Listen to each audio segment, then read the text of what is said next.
It hasn't gone nuclear. It isn't atomic. It is.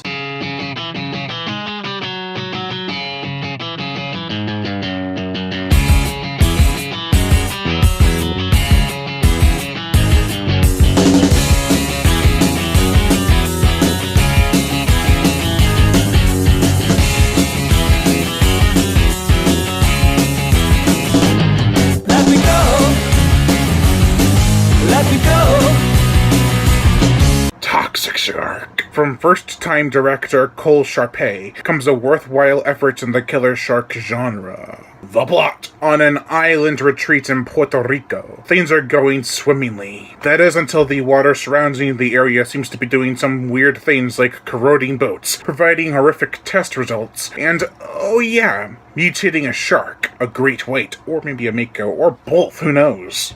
To the point of it having a freaking horn on its head that spews poison. Can the vacationers of this tropical paradise survive these now dirty waters of a once crystal clear hotspot?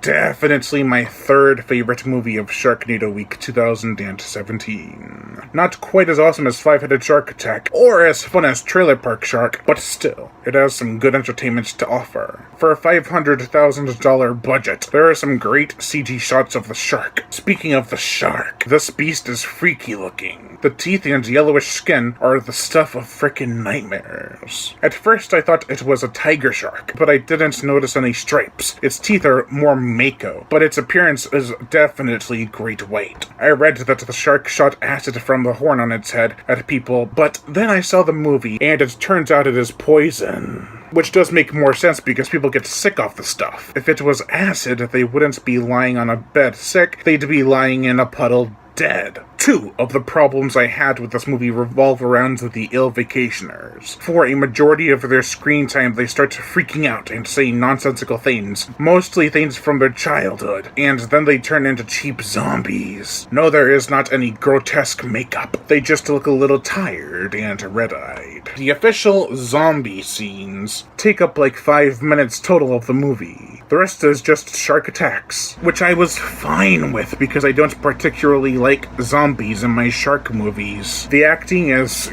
god-awful from pretty much everyone. Only a handful of decent performances can be seen. They do get a bit better as the film goes on, but it wasn't enough. I am not joking when I say that some of the humor is actually funny-ish. Even some of the actions done by the characters, like accidentally shooting someone in the leg with a spear gun, is humorous. Also, one of the characters is too buff for his t-shirt, so he wears it like a crop top. That was pretty funny. The characters, while not the best acted, are still colorful and distinguishable.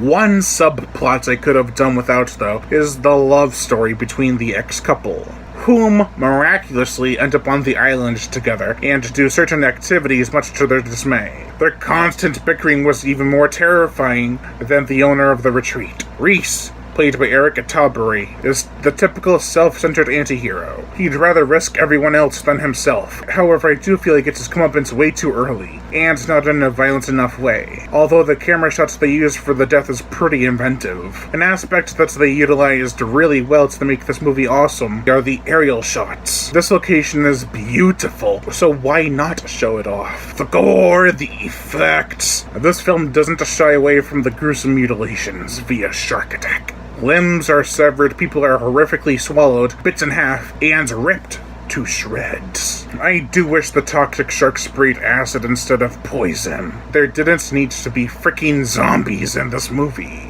I would have rather seen them melt away or peel off their flesh. The shark doesn't just look scary, but the CGI on it isn't too bad either. In fact, all of the CGI in this movie worked pretty well, actually. One of the only things that didn't look good, as I mentioned before, were the zombies. The motion picture soundtrack. Nothing special. The songs were crappy, and the regular music was just typical action and suspense scores. They had a scene of grieving, and the music there was probably the best in the entire flick. Besides some bad acting and characters, an unmemorable musical score, and some poor zombies that didn't even need to be in the movie, this film was pretty badass. It's kind of rocked in a way. The visuals and gore are great, the action sequences are somewhat intense, and even though the zombie makeup wasn't good, they still acted the hell out of playing members of the undead. I liked the story, and for $500,000, they made it work. Well beyond what could have been done on that budget 10 years ago. I do realize that my positives lay mostly on the visual appeal. That's why I say that. Overall, I give Toxic Shark a 3 out of 5. Lion Brian Gatto, host for Show Entertainment. Make sure to like my Facebook page in the description below and leave comments and subscribe.